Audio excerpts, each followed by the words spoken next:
Alors il nous reste 2 vidéos à faire pour finir cette application. La vidéo d'aujourd'hui, on va s'occuper de régler les 2 petits problèmes qu'on avait mentionnés dans la vidéo précédente.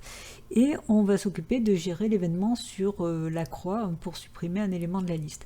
On vous rappelle les 2 petits problèmes qu'on avait eu quand on lançait l'application et qu'on va dans mon historique. L'historique est vide et si on revient sur l'accueil et qu'on retourne dans mon historique, là ce coup-ci la liste est remplie. Donc il y a un problème de timing au niveau de la récupération des informations de la base distante. Le deuxième problème, c'est que quand on ajoutait une nouvelle mesure, elle se mettait à la fin de la liste sans respecter l'ordre inverse des dates comme on le voit ici. Donc on va s'occuper de tout ça tout de suite. Alors déjà le problème du fait qu'on n'a pas la liste remplie la première fois, ça vient de la création de l'instance de contrôle qui pour le moment se trouve dans Calcul Activity. Alors je retourne sur Calcul Activity et qui se trouve aussi dans Histo Activity. Donc là on a, vous voyez ici, on a la création de l'instance de contrôle et le problème c'est que le temps d'aller dans Histo Activity et de créer l'instance de contrôle et en même temps de faire le créer liste, il n'a pas le temps de récupérer les informations de la base distante, parce que je vous rappelle que ça se fait dans un thread différent, et il envoie déjà le créer liste qui du coup récupère une liste qui est encore vide du côté de contrôle. Donc il faut absolument que l'appel à l'accès distance se fasse dès le début au niveau de Main Activity. Donc là tout simplement ici dans Main Activity, on va s'occuper de créer l'instance de contrôle. Donc on va tout de suite déclarer en privé un contrôle. Voilà. Et puis au niveau donc du onCreate, on va tout de suite s'occuper de faire dans contrôle, on lui affecte une instance, enfin l'instance de contrôle, ça sera la première instance d'ailleurs, get instance, et on lui envoie liste. Voilà. Donc là, on va tout de suite tester pour voir si ça marche mieux. Donc je relance l'application et je clique sur mon historique. Et là, vous voyez, l'historique est rempli du premier coup. Donc ça marche très bien. Premier problème réglé. Deuxième problème, c'est l'histoire de l'ordre des informations qui doit rester toujours correct. Alors, il se trouve que quand on fait add dans un ArrayList, ça ajoute toujours à la fin. Donc, ça ne va pas respecter l'ordre inverse sur les dates que j'avais voulu. Donc, du coup, il va falloir que dans HistoActivity, alors, mon HistoActivity, il est ici. Il va falloir que je me débrouille à trier cette liste dans le bon ordre. Donc, une fois que j'ai récupéré la liste, les profils, je veux la trier. Et ça, c'est possible parce que dans la classe collection, avec un S, on a en fait une méthode statique qui s'appelle sort, et qui me permet de trier une liste. Donc si je mets liste ici, alors regardez bien ce qu'il va me dire. Alors là, non pas liste, excusez-moi, c'est pas liste, c'est les profils. Si je mets les profils, voilà. Alors je peux mettre un ou deux paramètres. On verra après que je vais rajouter quand même un paramètre pour avoir l'ordre inverse. Parce que là, si je fais juste comme ça, il va me trier dans l'ordre des dates et pas dans l'ordre inverse. Mais là, regardez le message qui dit. Il dit que il me précise en fait que j'ai besoin d'implémenter implémente Java Lang comparable. Alors j'ai besoin effectivement que les profils, les objets qui sont dans ma collection, les profils, donc chaque objet de type profil, soit comparable. Si j'avais une collection d'entiers, par exemple, bon, il saurait comparer sans problème. Une collection de dates, il saurait comparer. Mais une collection d'objets un peu complexes comme l'objet de type profil, il faut que je lui dise dans la classe profil comment faire la comparaison. Alors ça, c'est en implémentant justement dans la classe profil, je dois implémenter l'interface comparable. Donc c'est ce que je vais faire. Et vous savez qu'on peut ajouter autant on peut faire qu'un héritage, autant on peut faire plusieurs implémentations. Donc voilà, je rajoute comparable. Et là, bien sûr, il n'est pas content parce qu'il a besoin, vous voyez, d'implémenter des méthodes. Alors en réalité, c'est la méthode compare tout qu'il faut implémenter. Donc là, il m'ajoute la méthode comparTo qui doit retourner un int. Alors, en gros, on compare quelque chose de la classe où on est en ce moment, donc la classe profil, avec quelque chose avec l'objet qui est passé en paramètre. Alors évidemment, l'objet, vous voyez, il est de type object, donc on peut le caster en tout ce qu'on veut, et on va le caster en profil pour pouvoir comparer deux profils différents. Donc moi, ce qui m'intéresse, c'est de comparer sur les dates. Donc qu'est-ce que je vais faire? Eh bien, en fait, je vais comparer. Alors, on retourne une valeur négative dans le cas où le premier élément est plus petit que le second, une valeur positive quand c'est plus grand, et 0 quand c'est égal. Alors, je pourrais faire une succession de tests, mais en réalité, comme je vais comparer des dates, il se trouve que la classe date implémente déjà la méthode comparTo. Du coup, je peux faire un return directement de ma date mesure,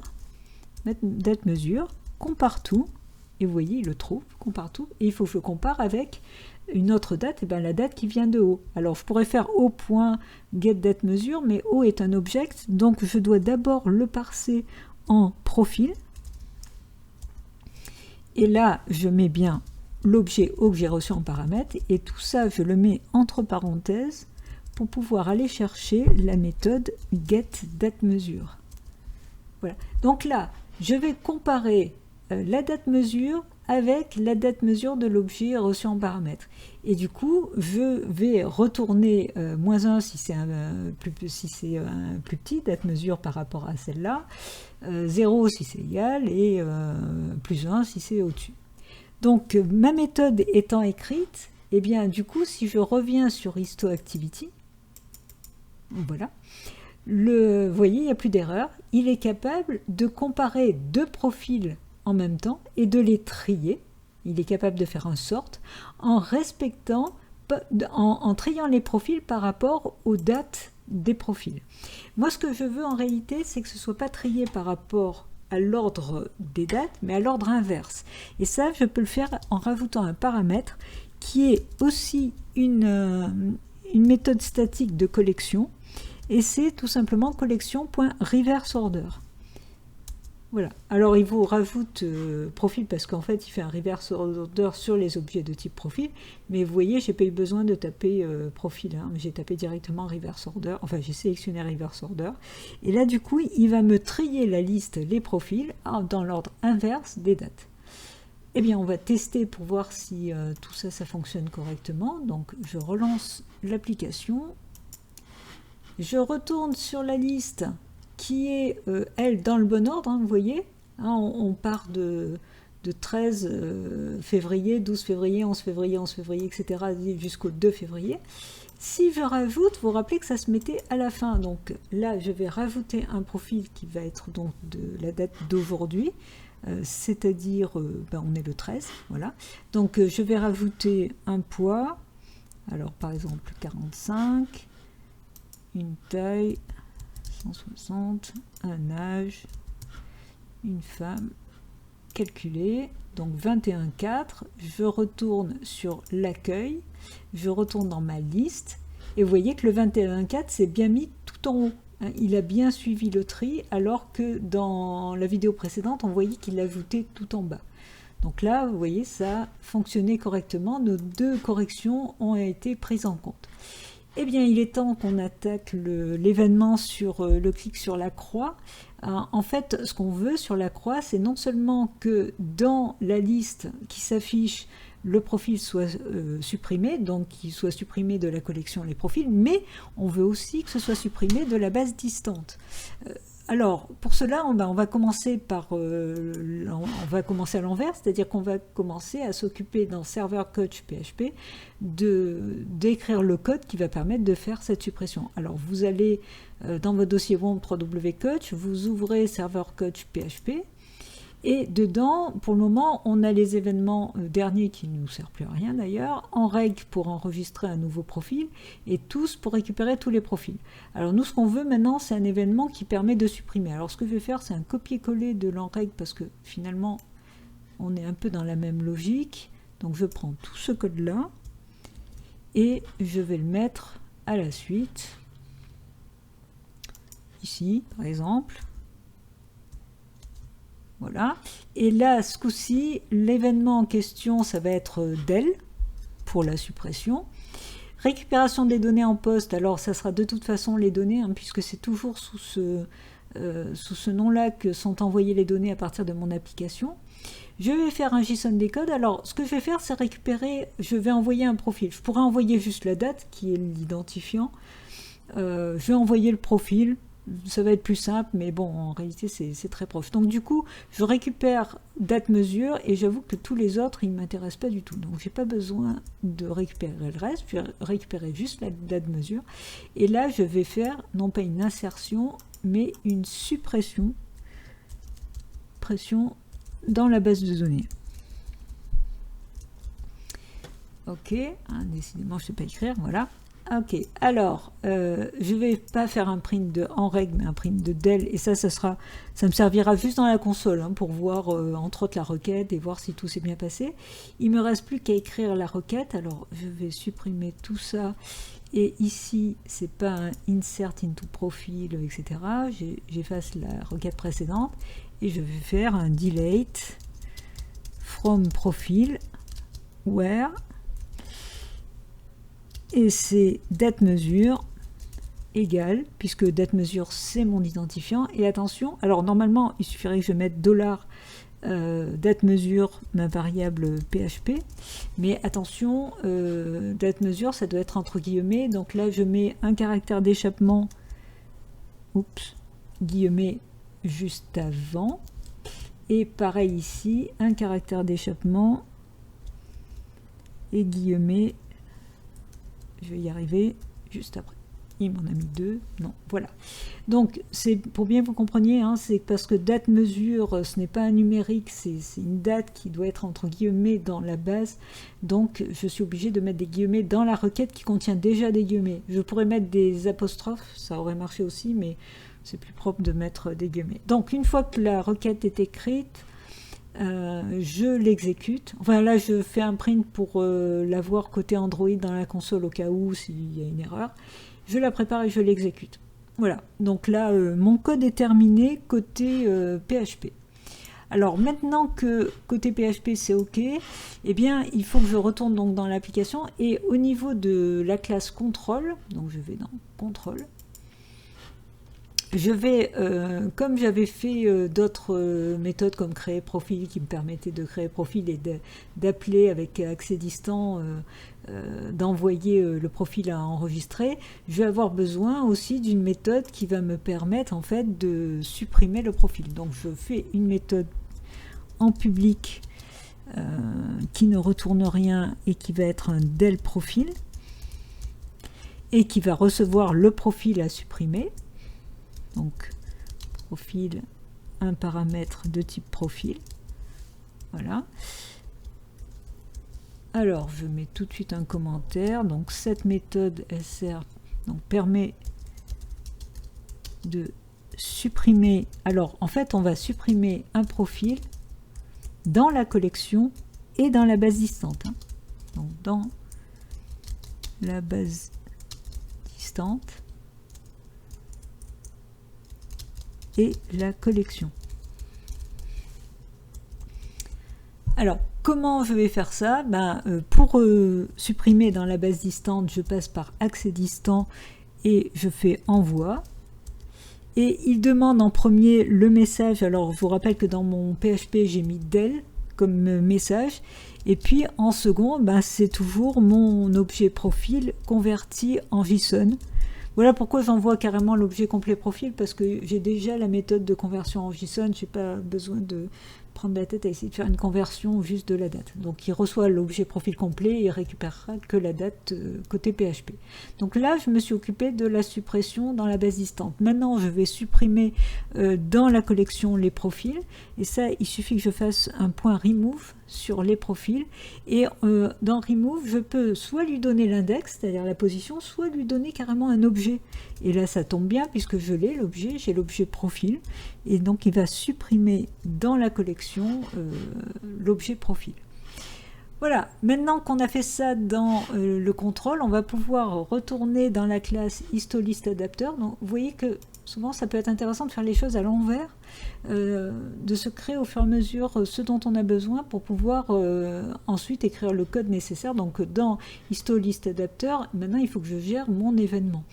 Et l'événement, donc j'ai fait exprès de récupérer ici sur le bouton supr le setTag parce que je vais en avoir besoin dans l'événement. Alors vous allez comprendre le principe, il faut que je gère en fait toujours une histoire de clic sur comme on l'a déjà fait. Alors d'ailleurs on va récupérer un code déjà fait quelque part, hein, du genre dans Calcul Activity, j'ai forcément un code quelque part qui gère un clic.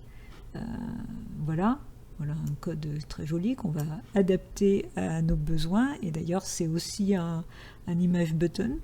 Donc, je fais ça, CTRL-C, je récupère, je retourne dans HistAdapter et je vais coller le code ici. Alors, il me propose, oui, alors intent, non, parce que je ne vais pas du tout faire un intent là-dedans. Hein, le code qui est là-dedans ne m'intéresse pas du tout. Donc là, alors attention, c'est pas... hop, voilà. Je n'ai pas à récupérer... Le setOnClickListener, en fait, va se faire sur le IMG, sur le BTN ListSupr, qui vient de mon holder. Donc j'efface tout ça. Et je mets holder.btn ListSupr. Voilà. Donc c'est là-dessus qu'on va gérer donc un événement sur le clic. Alors ça va pas être par contre un image button parce que là je suis sur un view, sur ma classe view. Donc voilà, alors, il m'a mis des parenthèses qu'il faut pas. Voilà, donc là normalement il devrait être un peu plus content. Donc j'ai ma méthode onClick qui reçoit aussi un view. Donc, évidemment, on va s'en occuper, on va l'utiliser pour pouvoir récupérer la position, le tag. Donc, la première chose que je dois faire, alors peut-être un petit commentaire là, ça peut être bien. Donc, ça va être un clic sur la croix pour supprimer le profil enregistré. Donc, ce que je vais faire d'abord, c'est la récupération en fait de l'indice de la ligne. Parce que là, attention, il faut bien comprendre que cette méthode, elle va s'exécuter qu'au moment où je clique. Donc la méthode ne sait pas sur quel tag je suis, sur quelle ligne je suis. Je ne peux pas mettre directement i. Il faut que je récupère le tag que j'ai enregistré au niveau donc de ma ligne, donc de ma vue du V. Pour cela, je vais mémoriser la position dans un int, donc je vais déclarer une variable int position, et qui va récupérer tout simplement avec getTag, qui va récupérer le tag de ma vue, sachant que ma vue, n'oubliez pas, c'est une ligne, hein, dans l'ensemble de ma liste, c'est une ligne. Alors, il n'est pas content parce qu'il y a un problème de transtypage, hein, je reçois un objet, je veux un int, donc il suffit que je le convertisse en int, et là il est content. Alors, une fois que j'ai fait ça, je vais pouvoir demander la suppression au contrôleur. Donc, demande de suppression au contrôleur, la fameuse méthode que je viens d'écrire dans le contrôleur. Donc, je passe par contrôle. Alors, contrôle que je n'ai pas. Pourquoi je ne l'ai pas? Parce que je ne l'ai pas. Alors, j'ai pas le contrôle. Eh bien, il va falloir que j'ajoute effectivement le contrôle. Donc, je vais tout de suite déclarer en privé contrôle. Voilà. Et puis, j'ai besoin de l'instancier, enfin de récupérer son instance dans le constructeur, tout simplement. Donc, je vais récupérer ici et je vais faire this.control égale, et je récupère l'instance en faisant un getInstance. Alors je peux envoyer nul, hein, ça n'a aucune importance ici. Il n'est pas content parce que... alors, pourquoi il n'est pas content? Parce que... Ah oui, parce que j'ai écrit n'importe quoi. Donc c'est normal qu'il ne soit pas content. Donc voilà, contrôle. Ah, ça marche mieux là. Bon, alors, retour ici. Donc là, je vais enfin pouvoir écrire CTRL. Point. Et là, je récupère, alors, la méthode que j'ai appelée, c'était del profil. Voilà, et je lui envoie le profil. Alors, le profil qui se trouve à la position dans ma collection. Donc, je fais les profils, .get, et je mets position. Ok. Une fois que j'ai fait ça, alors, en fait, il faut que je demande le rafraîchissement de la liste, parce que ma liste ne va pas bouger tant que je ne serai pas retourné en fait dans Histo Activity qui normalement récupère, hein, rappelez-vous dans Histo Activity, je récupère ma liste à partir de contrôle. Donc il faudrait que je repasse par là en quelque sorte pour que la liste soit faite à nouveau bien et que je relance l'adaptateur pour remplir ma liste. Et là, il y a un moyen plus sympa de le faire, en fait, c'est, alors je vais mettre rafraîchir la liste, et ça se fait avec un Notify. Alors si je l'écris bien, il va me le trouver. Notify Dataset Change, c'est lui qui me permet effectivement de dire attention, il y a des changements de data, donc tu remets à jour la liste par rapport, en rappelant en fait la méthode qu'on a vue précédemment. Bon, eh bien, il est temps de tester pour voir si ça fonctionne. Donc, c'est parti pour un petit test. Alors, on va aller dans l'historique. Donc, dans l'historique, on a tous nos éléments qu'on a récupérés dans la base de données. D'ailleurs, je vous conseille d'avoir votre base ouverte pour pouvoir voir un petit peu ce qui se passe dedans. Alors, je vais y aller tout de suite. Vous lancez WAMP, évidemment, sinon, de toute façon, ça n'aurait pas marché jusque-là. Vous allez dans Coach, dans la table profil. Donc là, pour le moment, j'ai 1, 2, 3, 4, 5, 6, 7, 8, 9 profils qui sont enregistrés.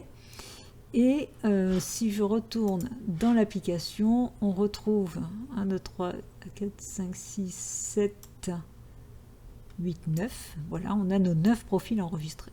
Alors, on va essayer de supprimer, par exemple, celui qui est du 10 février, donc un qui est plus ou moins au milieu de liste, et il n'y en a pas plusieurs du 10 février.